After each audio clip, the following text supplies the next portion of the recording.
your outlook on life really has to be that way, because otherwise the anger will eat you up.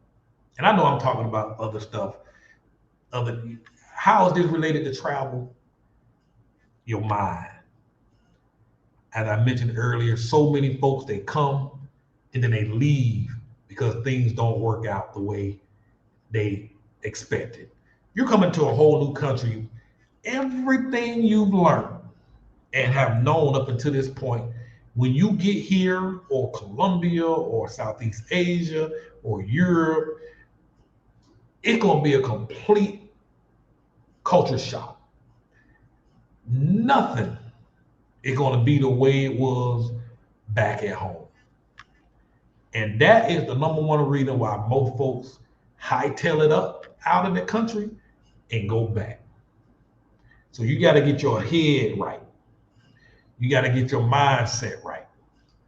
You know what I'm saying? You just got to get it right. So I beat that horse long enough. So I talked about overwhelm, mental game. Understand that your first 90 days, possibly your first 6 months, it's just going to be overwhelmed. The sooner you meet other local folks, the sooner you start participating in local activities and local events.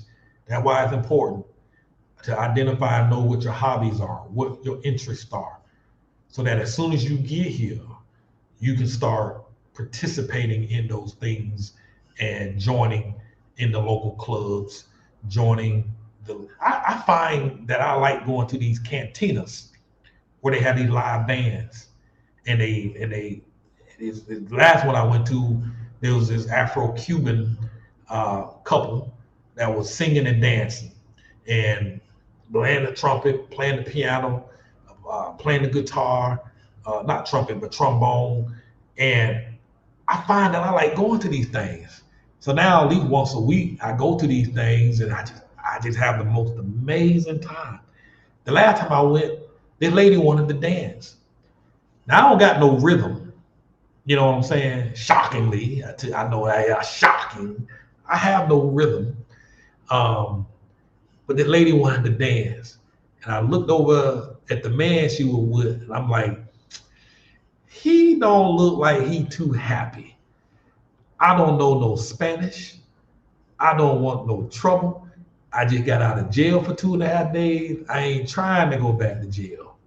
So the guy that was with the couple, he spoke Spanish. I mean, he spoke English. And he's like, oh no, they cousins. Go out there and dance and have a good old time. So I tried to dance, which prompted me now to say, hey, in the new year, I'm gonna take some salsa classes. I'm gonna learn how to dance. So again, this is another way you can meet local people. Go learn how to dance. You know what I'm saying? If you like going to the museum, there are people here that have book clubs. You just got to find these events and participate, because you will get bored when you come. And if you decide to stay up in the house all day, keep to yourself, you will be bored. You will imprison yourself in your home. So we had to be mindful of that, not to do that, and be very proactive in actively getting out. I'm naturally an introvert, believe it or not. I don't like crowds. I don't like a lot of people, being around a lot of people. It's difficult for me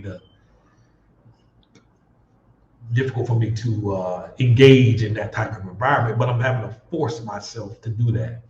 But I like going to these cantinas.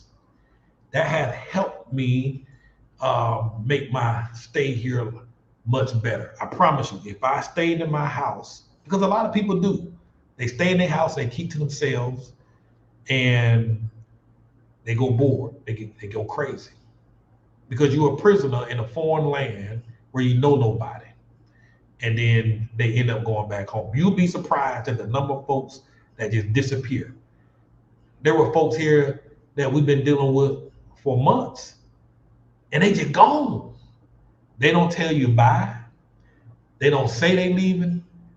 You just randomly just stop hearing from them. One of the ladies that did my kids' hair, gone. You know, I'm like, where did she go? No bye, no see you later, nada. Gone. So this happens more often than not. You got to be prepared for it.